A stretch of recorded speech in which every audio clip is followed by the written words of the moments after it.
हमेशा एक संदेश देने के लिए होते हैं। उत्तर प्रदेश की सरकार हो चाहे केंद्र की सरकार हो, आप सबके आशीर्वाद से, स्नेह से राज्य में योगी आदित्यनाथ जी के नेतृत्व में, केंद्र में मोदी जी के नेतृत्व में सरकार चल रही है। और सरकारों ने, चाहे केंद्र की सरकार हो चाहे राज्य की सरकार हो, बगैर किसी भेदभाव के सरकार की जितनी भी योजनाएं हैं जनता को पहुंचाने का काम किया। आप जानते होंगे कि जिस प्रकार से पुरानी सरकारें केवल अपने समर्थकों को लाभान्वित करने के लिए योजनाएं बनाती थी, उनको लाभ देने के लिए काम करती थी। लेकिन भाइयों बहनों, भारतीय जनता पार्टी की सरकारों ने ऐसा नहीं किया। भारतीय जनता पार्टी की सरकार अंतिम छोर पर बैठे व्यक्ति के विकास के लिए संकल्पित है। हमारी जितनी भी योजनाएं हैं सरकार, वो गरीब कल्याण की योजनाएं हैं, गरीब को लाभान्वित करने की योजनाएं हैं, गरीब को समाज की मुख्य धारा में लाने की योजनाएं हैं और बगैर किसी भेदभाव के हैं। आप जानते हो कि जितनी भी सरकार की लाभार्थी परियोजनाएं, उनमें बगैर किसी भेदभाव के, बगैर किसी भ्रष्टाचार के लोगों को प्रत्यक्ष रूप से लाभ मिलने का अवसर निश्चित रूप से मिला।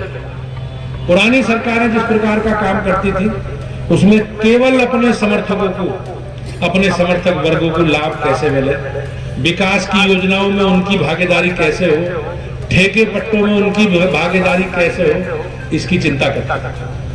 लोग पुराने अपने कालखंड के विकास की चर्चा कर रहे हैं कि हमने ये करा, लेकिन भाइयों बहनों ने कुछ नहीं करा। उन्होंने केवल अपने परिवार के, अपने समर्थकों के, अपने शुभचिंतकों के का विकास करने का काम किया। देश के, प्रदेश के, जिले के विकास से उनका कोई मतलब नहीं। लेकिन भारतीय जनता पार्टी की सरकार को, योगी जी को, मोदी जी को आपने इस प्रदेश का, देश का नेतृत्व करने का अवसर दिया, तो मैं निश्चित रूप से कह सकता हूं कि सरकार ने सभी पैरामीटर पर जनता की जो अपेक्षाएं हैं उन्हें काम कर पूरा करने का प्रयास किया। हमारे आप घोषणा पत्र निकलवा के देखिए, सन 1951 से पहला चुनाव 52 में हुआ, तो जितने विषय हमारे प्रारंभिक थे, धारा 370, कॉमन सिविल कोड, राम जन्मभूमि, ये सारे विषय आज तक बने हुए। और सरकार बनने के बाद, बहुमत की सरकार बनने के बाद, राज्यसभा में भी शक्ति संतुलन हमारे पक्ष में आने के बाद, किस प्रकार से भारतीय जनता पार्टी की सरकार ने अपने 1951 में किए हुए कमिटमेंट को पूरा किया। हम भूलते नहीं अपने वादे, हमने सारे पूरे। हमने चाहे देश को परमाणु शक्ति संपन्न राष्ट्र बनाने का काम, चाहे राम जन्मभूमि पर भगवान श्री राम के स्थान पर अयोध्या में भगवान श्री राम का भव्य राम मंदिर बनवाने का, या जो भी विषय हो, हमने हमेशा कहा हमारी सरकार आएगी, घुसपैठी को बाहर करेंगे, शरणार्थी को जाएगा। ये सारे हमारे कॉमन एजेंडे से जुड़े विषय थे, हमारे कोर एजेंडे।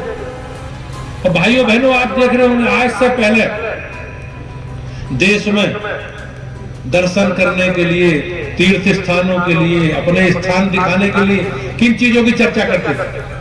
आगरे का ताजमहल, दिल्ली का लाल किला, भूल भुलैया। किसी ने नहीं कहा आज तक कि बाबा भगवान श्री विश्वनाथ का भव्य कॉरिडोर का निर्माण सरकार, माता विंध्यवासिनी देवी के कॉरिडोर। लोग हमसे पहले सरकारें हमारे धार्मिक स्थलों पर लोग ना जाएं, इसके लिए प्रयास करते थे। लेकिन भाइयों बहनों, आपके आशीर्वाद से आज सरकार, चाहे योगी जी की सरकार हो चाहे मोदी जी की सरकार हो, अपने जो भी हमारे धार्मिक उत्सव हैं, हमारे पर्व है, तीज है, त्योहार है, सब शांतिपूर्वक आपस में मिलकर सब एक दूसरे से परस्पर सहयोग करके तीज त्योहार मनाने का काम कर रहे हैं। उत्तर प्रदेश की सरकार ने बेहतर कानून व्यवस्था का राज किया। आज अगर आप विचार करोगे, देखोगे, तो जितने भी विषय हैं, अराजकता, गुंडागर्दी, बेईमानी, भ्रष्टाचार, ये सारे विषय हमारी सरकार आने से पहले तय थे। 2014 में जब मोदी जी की सरकार बनी, तो उससे पहले केंद्र में कांग्रेस की सरकार, रोज नए स्कैंडल आते थे भ्रष्टाचार के। रोज बड़े बड़े लोग, कांग्रेस के नेता जेल जाते थे, सरकार के गठबंधन के साथ ही जेल जाते थे। लेकिन भाइयों बहनों, सरकार बनने के बाद आज 8-8.5 साल, 2017 से योगी जी सरकार में एक भी किसी भारतीय जनता पार्टी के विधायक, सांसद, मंत्री किसी के खिलाफ कोई आज तक भ्रष्टाचार का आरोप लगा हो या किसी के खिलाफ कोई। हम लोग संकल्पित हैं, आज भ्रष्टाचार निश्चित रूप से आज शून्य के स्तर पर, न्यूनतम स्तर पर। आप अराजकता, गुंडागर्दी, बेईमानी, जो कानून व्यवस्था वाला पार्ट, आज आप देखते होंगे अपराधी, माफिया, जिन्होंने अनैतिक संपत्ति, धन दौलत और गरीबों के अधिकारों पर डाका डालकर अनैतिक संपत्ति कब्जाई, उन सबके खिलाफ सरकार कार्रवाई करे। बाबाजी का बुलडोजर उन सबके खिलाफ चल रहा है। लोग अलग अलग बात करते हैं कि साहब भय का वातावरण है, माहौल खराब है, देश की स्थिति ऐसी नहीं है, प्रदेश भेदभाव के साथ सरकार काम कर रही है। नहीं भाई, सरकार बिल्कुल ईमानदारी से पारदर्शी व्यवस्था के साथ काम कर रही है।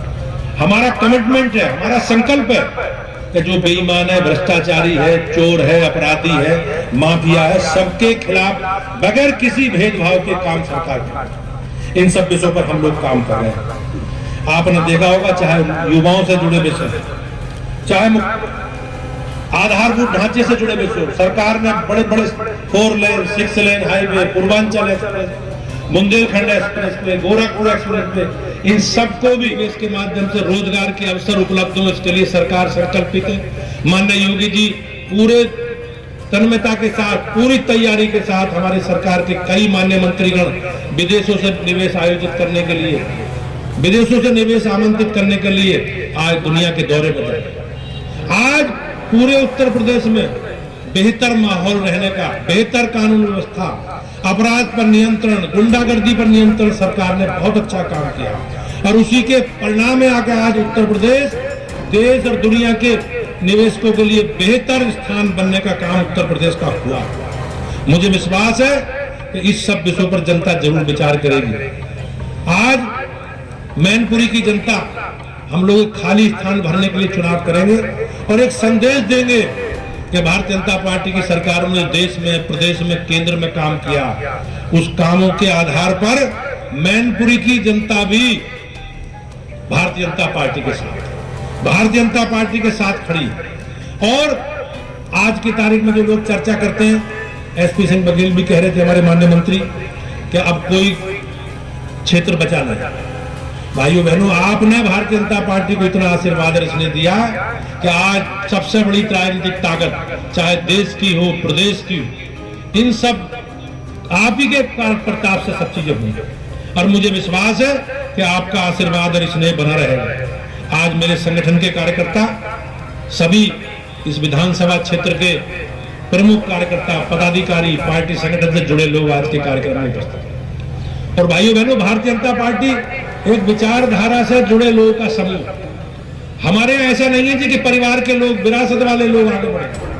आप अटल बिहारी वाजपेयी जी से शुरू करके लाल कृष्ण आडवाणी जी से आगे बढ़ो, आज मोदी जी, योगी जी और हम सब लोग, जितने लोग यहाँ बैठे हैं, सब सामान्य परिवारों के से आकर ही आए। सबने अपने राजनीतिक संघर्ष, अपने विचार के लिए, संगठन के लिए निश्चित रूप से पूरे देश की तरह सरकार की जितनी योजनाएं, आज भी कोई भेदभाव नहीं है, लेकिन अगर अपना सांसद पहुंचेगा तो प्रमुखता से, प्रखरता से संसद में आपकी समस्याओं को प्रमुखता से रखकर इस क्षेत्र के विकास के लिए, आपके कामकाज के लिए, आपके वो भारतीय जनता पार्टी हमेशा चुनाव भी और चुनाव के बाद भी हमारी जनता के बीच में कार्यकर्ताओं की, नेताओं की, हमारे माननीय सांसदों की, विधायकों की, मंत्रियों की, माननीय मुख्यमंत्री जी की, देश के प्रधानमंत्री जी की जनता के कल्याण के लिए और जनता के बीच में लगातार उपस्थिति रहती है। हम सीजनल नहीं हैं जी। हाँ, चुनाव लोकतंत्र है, लोकतंत्र में चुनाव जनता के विश्वास हासिल करने का एक बड़ा माध्यम है। और मैनपुरी में माननीय मुलायम सिंह जी के निधन से जो सीट रिक्त हुई है, हमने पूरी तैयारी के साथ अपने कार्यकर्ताओं की मेहनत, सक्रियता, उनका संपर्क के आधार पर हम पूरी तैयारी के साथ और अपनी सरकारों के रिपोर्ट कार्ड जो हमने कहा वो हमने किया, उस रिपोर्ट कार्ड के साथ जनता के बीच में हम लोग जा रहे हैं और पूरी तैयारी है।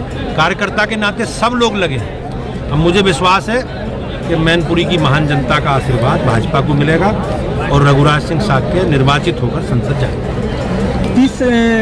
सन 89 से 91 से लगातार समाजवादी पार्टी के यहाँ सांसद रहे हैं। मुलायम सिंह भी रहे हैं, उससे पहले उदय प्रताप सिंह भी रहे हैं, और अखिलेश उनके भतीजे धर्मेंद्र भी रहे हैं। तो यहाँ पर उनका एक गढ़ रहा है, और गढ़ में आप भारतीय जनता पार्टी किसी जाति विशेष क्षेत्र समुदाय संप्रदाय की पार्टी नहीं है। अब हम सबकी पार्टी है। देश के प्रधानमंत्री जी का संकल्प है सबका साथ, सबका विश्वास और सबका विश्वास। उसी फार्मूले पे हम लोग आगे बढ़ रहे हैं। आज कर्नाटक में भी भाजपा की सरकार है, आसाम में भी भाजपा की सरकार है। भाजपा में आजमगढ़ में भी भाजपा के सांसद हैं जो अखिलेश जी ने छोड़ी थी, और रामपुर में भी भाजपा के सांसद हैं। तो अब कोई किसी का गढ़ नहीं है जी। अब सब पूरे देश प्रदेश की महान जनता का आशीर्वाद मोदी जी को और योगी जी को।